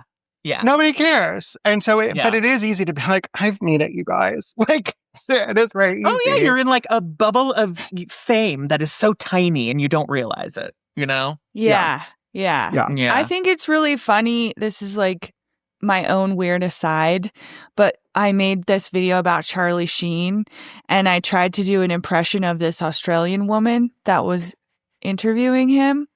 And the video went through different phases. It just went through different phases of people commenting. And at first it was about, is Charlie Sheen a pedophile? Because I mentioned Corey Feldman. And then because I had done this impression of this Australian woman, but at the time I couldn't really get into it. I did a British accent. It went through this really long phase of, that's not an Australian accent. You're doing British, not Australian. You're really bad at Australian. And I was like, how did it reach these people who want to be critical of Australian people, like all at once? You know what I mean? Yeah. How did that happen? It's so random. That's all. So Australian's really hard. It's so really hard accent. Is it hot? Oh no, it's not hot. Rise oblige. Rise oblige. See, I had to. Bargain. Yeah. Bargain. If we're opening up to criticism, let's plug your Patreon, because if y'all aren't listening to the serial episodes, what? Are you enjoying them? Do you guys think he did it? I'm genuinely upset. If you think I'm non-kills. Heyman Lee. I think he did it. You do? Okay. I think he did it too. Do you? No. Okay. Based on not thinking he did it for so long, or based on evidence, or what is it based on? Okay. I listened to Serial. I was obsessed with it when it first came out. And I listened through, I want to say 3 or 4 times, because I was just like, I do agree. There's stuff missing in the story that I was like, there's this part missing. There's that part missing. And so when Rabia Chaudhry and, I forgot what the other 2 names are, put out Undisclosed, which you want to talk about not being able to tell a story, those 3. But there was 147 million episodes, and they were just relitigating there was a letter that was in the mailbox, and and I'm just like, we don't need to know. We don't need to know. Yeah. Kill your darlings, my friend. Kill your darlings. Yeah, that's what all those exploratory podcasts become. They just become so granular on things that don't fucking matter. Because they need content. And then eventually they got to the point where they're like, and we've exhausted all evidence and we've relitigated everything, and they ran out of things to talk about, which is Swiftologist, take note. But then they were like, we're going to do our own story. And so they brought in their own case from the dude's law firm. Is and it started Bob telling Ruff or something? No, it's It not might Bob Ruff. be. Okay. No, he's younger. I forget which law school he teaches at, but it was one of them. Colin Miller. Colin Miller. Yes. What was the girl's name? Susan Simpson. Thank you. Susan Simpson, Colin Miller, and Ravi yeah. Chaudhry. And so they brought in this case, and then Susan, I think, eventually left the show because he's like, mommy's bored. And I was like, get it, girl. So am I. But they tried to do their own story, and it just didn't work out. And it's like, yeah, there's a reason Serial got so much attention. But I think that there was I forget if Serial goes into this or if it was undisclosed, but there was like a killer in the area at the time. Oh, okay. I think I did hear about that vaguely too.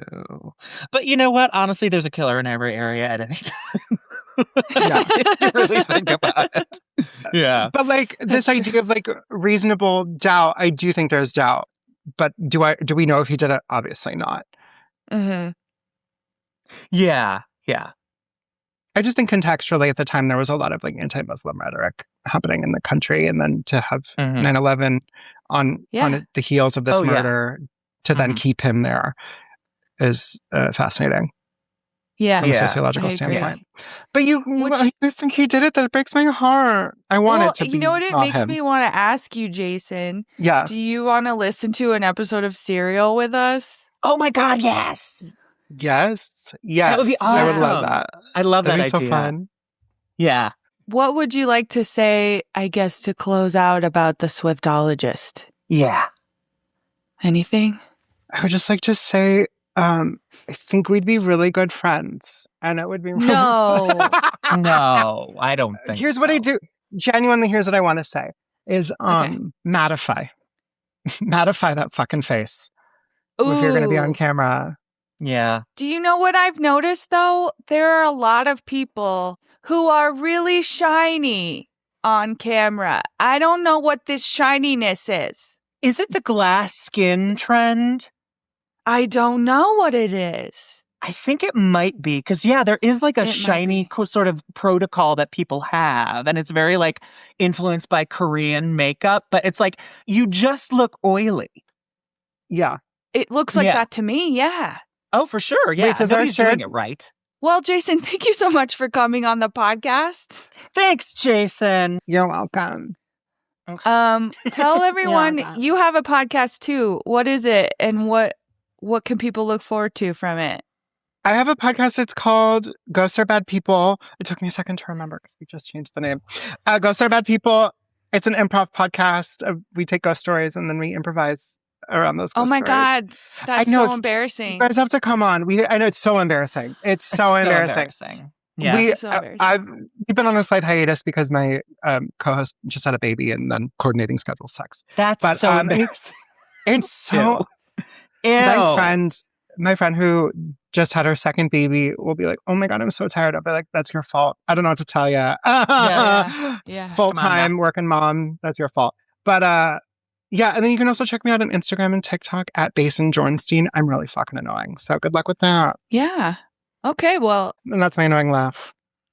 You can follow us too on Instagram. And sub to the Patreon. And subscribe to the Patreon where we're talking about Serial, and we're going to invite Jason to come listen, especially because he doesn't think Adnan did it. So we're going to can't wait so hard. I love it. I just know I would have had a crush on him too. That's my big thing. I know I would have been into it. With his cow eyes? His big cow eyes. I love a cow eye. Yeah. Yeah. And he was muscular. All right. Bye, everybody. Bye, everybody.